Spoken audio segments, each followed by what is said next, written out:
છે તારું? મારું નામ ધ્રુવિક મંગુકિયા. શું તકલીફ હતી ધ્રુવિક? જો મને મસાનું બહુ તકલીફ હતી, પછી મને છાતીમાં દુખતું હતું, બળતરા થતી હતી, કબજિયાત થતો હતો અને નીંદરમાં સપનાને એવું આવતું હતું. તો એ આટલી મને તકલીફ હતી.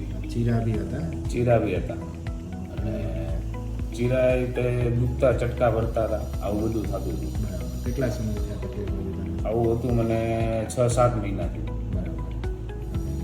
હોમિયોપેથી દવા લીધી એને કેટલો સમય થયો? હોમિયોપેથિકની દવા લીધી એને થયા છે 15 દિવસ.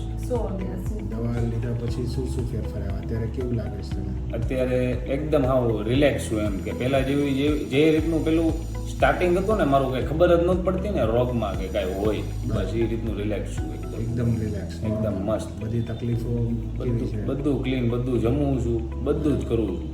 નકર પહેલાં ડર લાગતો હતો જમવામાં, કેમ કે છાતીમાં દુખતું તો એના કારણે હું ગેસ થાય એવું કંઈ વસ્તુ ખાઈ નહોતો તો એટલે એ એક તકલીફ હતી. મસા ને ચીરા ને એવું બધું હતું, તો તીખું ને એવું તો ખાવાની કંઈ સમસ્યા છે નહીં, તો એના કારણે કાંઈ થતું જ નહોતું. તો પછી કાંઈ ખાઈ નહોતો તો વ્યવસ્થિત. પણ હવે દવા લીધા ને પછી થોડીક હિંમત આવી. તમે એકવાર એમ કીધું ને કે બધું જ ખાવાનું છે, તો હું મગજમાંથી વિચાર કાઢી નાખ્યા કે કાંઈ થાય મને. તમે કીધું છે એટલે મને ટ્રસ્ટ છે, તમારે ખાવું છે, હું એટલે ખાવાનું ચાલુ રાખ્યું. એટલે બધું જ ખાવું છું, મને એક જાતની કાંઈ પ્રોબ્લેમ નથી આવતું.